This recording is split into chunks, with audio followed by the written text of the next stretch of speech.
Joining us right now on the Rothman Orthopaedics guest line, making his triumphant return to the Farzy Show for a second time, former Eagles tight end, longtime NFL tight end, also there with the Jaguars as well. Clay Harbor joins us. What's up, Clay? No, not a lot. I'm out here in New York City. I'm actually back in school, Mark. I just got accepted into Kelly School of Business, so I'm getting prepared to go back to college. I feel like Billy Madison in the show. Back to school. But besides that, I'm just working out, hanging out, and enjoying the summer. My shoes tied tight. I hope I don't get in a fight. Anyway, sorry, don't put me in a Billy Madison hole, man. I'll just keep going. Now you raised your hand in the most literal sense in the Twitterverse today and I loved it. I was laughing my ass off because look, we all remember the Dream Team. The Dream Team of 2011 was your second year in the league. Yes. So let me just ask you this before we even jump into the conversation that was had yesterday in the Twitterverse. That line gets said by Vince Young at that infamous press conference. It's your second year in the league. You guys are coming off an incredible 2010. Michael Vick's an MVP candidate. You guys lose to the eventual champions in the playoffs at Lincoln Financial Field in the Green Bay Packers. Michael Vick goes to Riley Cooper in the end zone, incomplete. What was your take when Dream Team first crossed your ears?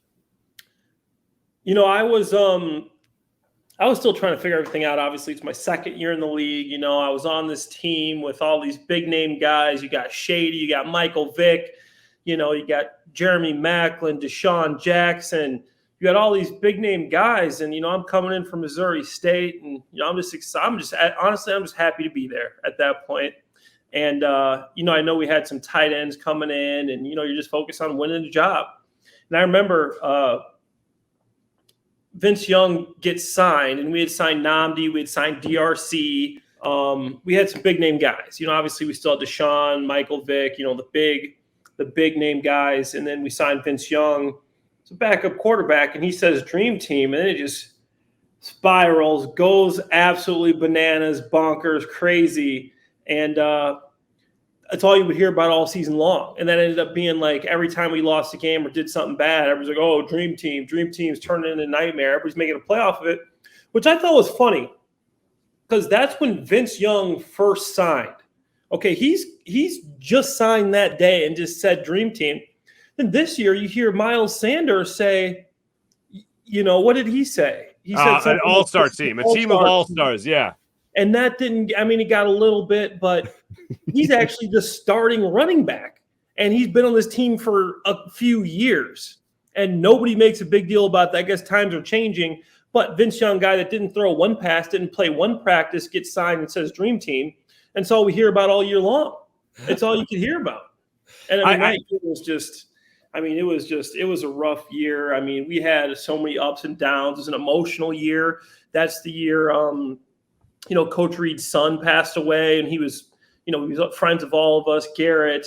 And we just had so many ups and downs that year. We started slow. We came on at the end of the season, and we just couldn't. We had a chance at the end of the year to make the playoffs. If the Giants won or the Cowboys, we were watching the game, and then we noticed that we didn't have a chance going into our last week. But we ended up finishing up 8-8, and didn't miss the playoffs. If I recall, that was the lockout year. And I think one of the things I brought up at the time, because I thought the same thing when in my mind right now is LaShawn McCoy. But when Miles Sanders said the thing about a team of all-stars, we're like an all-star team, my mind jumped right to the same thing, or jumped to Dream Team. But then talking to some people, I was reminded it's a little bit different this year. And I think it makes sense because you guys in 2011 were also coming out of a lockout with all these new pieces to the puzzle. So all those guys had to quickly gel without a full offseason together as well. And then the lockout leaking into training camp also. Yeah, that was such a difficult year because everything that was happening, just like everything was just pressed together. We have all these guys, you didn't know half of them. You're just coming into the season, like the tight end room. It was interesting. I remember we had my room. We signed Don Lee was a guy that we had in the off season. Cornelius Ingram was there, but we signed a couple of new guys just from our position, and then bringing in all these big name players. It was really tough to get everybody to gel together at that point. And we started. So actually, yeah, I think we started off a couple wins, but then it went downhill from there. And then we were 4-8, and we finished up 8-8. Wow. And then that's what brought everybody back the next year, because you win the last 4 games, you finish strong, and so. Figure you can come back and hopefully pick up where you guys left off. So the reason we're talking about this, and I talked about it at the beginning of the show, but I'll reintroduce it now with our guest, Clay Harbor. You entered the conversation after this story gets told about that dream team year with Nnamdi Asomugha signing, his first practice with the Eagles where he supposedly burns a tight end. Here's what LeSean McCoy had to say about it on the I'm an Athlete podcast. So when we had Nnamdi, it was his first one-on-one at practice, right? It was camp. And everybody thought, we got Nnamdi. He sounded like a big-ass deal. So we all looking. We like, ooh, like that type of thing. Like, ooh. So look, but when he went against the tight end, Brent Selleck. Brent was a good tight end. He wasn't like a route runner. He was like this all-together complete, can block, can run a little bit. So when he went against the tight end, we like, It's the first day? The first day, we like, First day. yo, the tight end hit him with like a post corner. We was like, oh. We like, oh. We look at the gym like. First day looking bad. Look, you know how Son is, told you. So now you have a different version of that story, and I love it. I showed it earlier. You're literally quoting that tweet with your hand in the air. I think it was from Crossing Broad who pointed it out to many of us. And you're raising your hand saying, no, actually that was me who burned Nnamdi. Take me through what actually happened now in that infamous practice play. Okay, so it was a team drill, and I can't remember if it was 7-on-7 or just team. But it was early in camp. We still have our shells on, and I got the sluggo. I was more of the U, the H, and I got the sluggo this time. And a sluggo is just a slant and go. And I remember the play exactly. I mean, for some reason, my mind can remember specific plays. Like it's Nnamdi's playing like 3-4 yards off and looking inside the cornerback. So I just told myself, I'm going to just drive hard. I'm going to do 3 hard steps and just drive hard as I can to the slant. Nnamdi's going to want to take this. He's got no respect. I'm the backup tight end. He's going to just try to jump this route so hard. So I sold it. 1, 2, 3, plant. 1, 2, 3. Nnamdi's gone. Jump in the slant, and I ended up breaking out of it. And I run. I catch a pass. I was with Mike then. Mike threw me a pass, caught the ball. And I was going to run and score a touchdown, but I remember Kurt Coleman ended up I'm like, he's not going to tackle me because it's not a tackling drill. And I'm running, and next thing you know, Kurt tackled me at the end of the play. I'm like, all right, Kurt. And Kurt was my roommate. And I'm like, this guy tackled me. This is unbelievable. So Kurt tackled me. And, I remember that play vividly. I had another play like that in New England when I was with Tom Brady. But Tom Brady actually underthrew me at a sluggo. I was good at running the sluggo. 1, 2, 3 was going against Malcolm Butler, bit the slant, took off, had him beat by 10 yards. Tom underthrew me. Tom Brady actually apologized to me in front of the Clay. Sorry, man. Underthrew you there. I got to get that one to you. I'm like, don't let it happen again, Tom. Yeah, right. Don't let it happen again. We'll be okay. That's. I was going to say. I hope. Yeah. That was hope the you lead him up. story. And I remember Nnamdi going, "Oh, he's yelling at Marty. Oh, really, Marty? You're going to throw a sluggo to a tight end?" And he's trying to play it off. And I was just like, "Okay, dude." Like he's like kind of like a disrespectful because you're a tight end. I was a young tight end. Nobody knew I was. But yeah, that's what I remember about that play. Now, can you remember any play where Brent actually did beat Nnamdi Asomugha in practice? So that's what I've been trying to remember, and I mean I'm sure Brent had a lot of good plays, and he was a good one-on-one player. So I mean it's possible that that happened too. But I specifically thought that it was what he was talking about me because it was so early on, and everybody was like kept talking about how I. And then we got back in the locker room and Nnamdi came up and like finally like dapped me up, good route. And it was like a thing that was going on because I beat Nnamdi. I'm a second-year player from Missouri State, 4th-round draft pick. Nnamdi Asomugha just signed a $70 million contract. And, I was like, I just scored a touchdown. Well, if Kurt didn't tackle me, it might have been a touchdown. But so Brent might have beat him in another play that Shady's talking about. But I think that he got us mixed up. in my opinion, but it's possible that it was a different play. I like the fact that you're not trying to brag because you follow up your comment where you quote the tweet with, no. I was just really good at practice. Like that was the thing. No, exactly. The guy's like, I'm like, hey, you look at my numbers, I got 1,000-something yards in my career, 10 touchdowns, whatever. I obviously didn't have the career in my mind I should have, but what I for whatever reason, training camp, practice, you could look, I was a guy that could play. Like I was the fastest tight end. You look like I'll send you a tweet from Chip Kelly, Andy Reid. Marty Morningwig would always tell me, dude, Clay, if you can just put this together, you are a Pro Bowl player. You have all this talent. Guys I've played against, like, man, I didn't know you were this good. Like when I go into in practice, for whatever reason in the game, I didn't get the opportunity, or I was playing a little tight, or ball didn't go my way.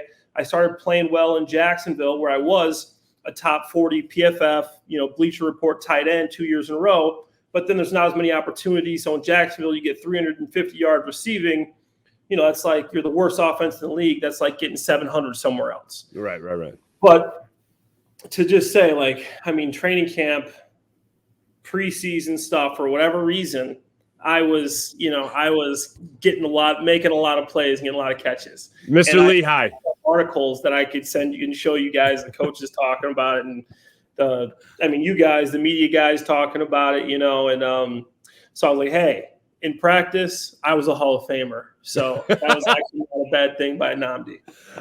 Now, look, let's talk about this modern-day NFL team that we got here with the Philadelphia Eagles. And I'll stay away from any all-star conversation, but I will say with what they've done, especially on the defensive side of things, with Hassan Reddick, and then what they did in the draft, bringing in Jordan Davis, and also bringing in Nakobe Dean, for instance.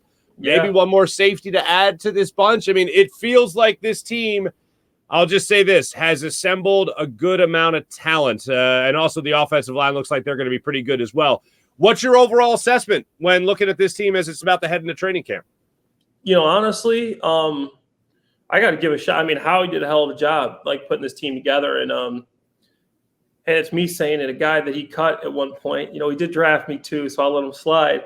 But I think he's got a hell of a job. I think, Miles Sanders coming back healthy. Obviously, Devonta Smith, Quez Watkins, I think will have a good year. A.J. Brown. What's funny is a guy like Greg Ward, who literally led the team in receptions in 2020.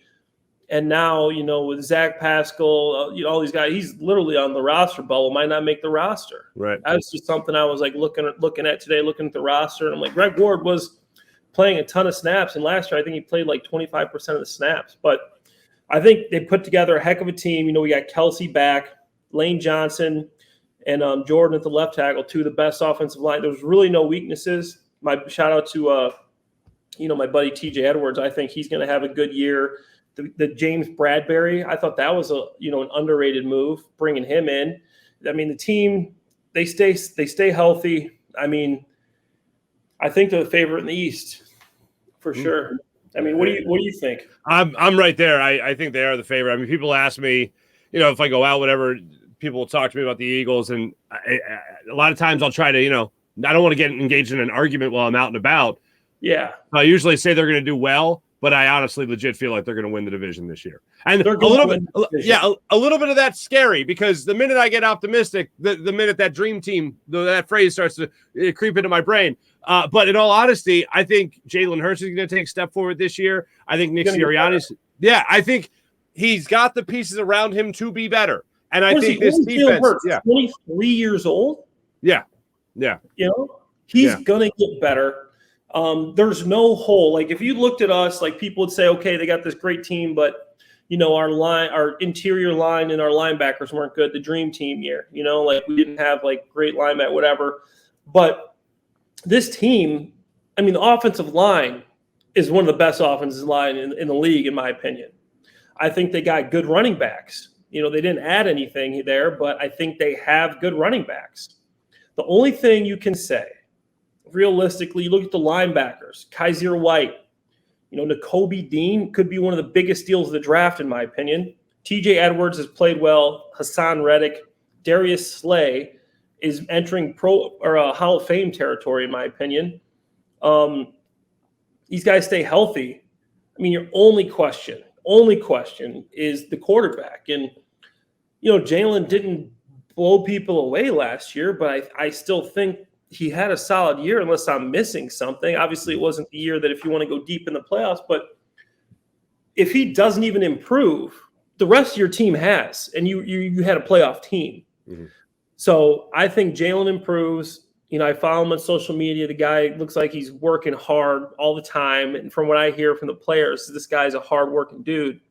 So, I think Jalen, if he gets a little bit better, this team is going to win the division. And then, all bets are off in the playoffs. And, and I even like the backup. I think Gardner Minshew's a hell of a player. Even if Jalen goes down, I think Gardner Minshew could take him to the playoffs too. Mm-hmm. I hope so. I mean, look, put it this way. If we're a city that experienced Nick Foles winning a championship, the only Super Bowl in obviously the city's history, and he had a pretty solid defense for that ride, if this defense can play that solid again, people forget, on a Jonathan Gannon, last year they were a top 10 defense in terms of yards. Points, a little bit different. But in terms of yards, they were a top 10 defense, which is insane to think about. Now, actually, points and yards, they were both top 10 defense in both categories. So if Jonathan Gannon can do that with the group he had last year, and then he upgrades those positions like they have this offseason, like how he has, like you acknowledged, then I think that defense can be pretty damn good no matter who the quarterback is. But we all want to come out of this season knowing not only do you have a stout defense, but you also have a quarterback of the future. As I always say, Mr. Right, not just Mr. Right now. Yeah, absolutely. And I think that's the play, the way how he set this whole thing up. And, especially having an extra first-round pick next year is, Jalen Hurts knows he has this year. He knows if he does it this year, this is going to be his team. So it's a huge year for him. You bring in A.J. Brown, who's one of the best wide receivers, still a young 25-year-old guy in the league, which I was still curious about that. I know they didn't want to spend that much money in Tennessee, but it's like, how do you let this guy go?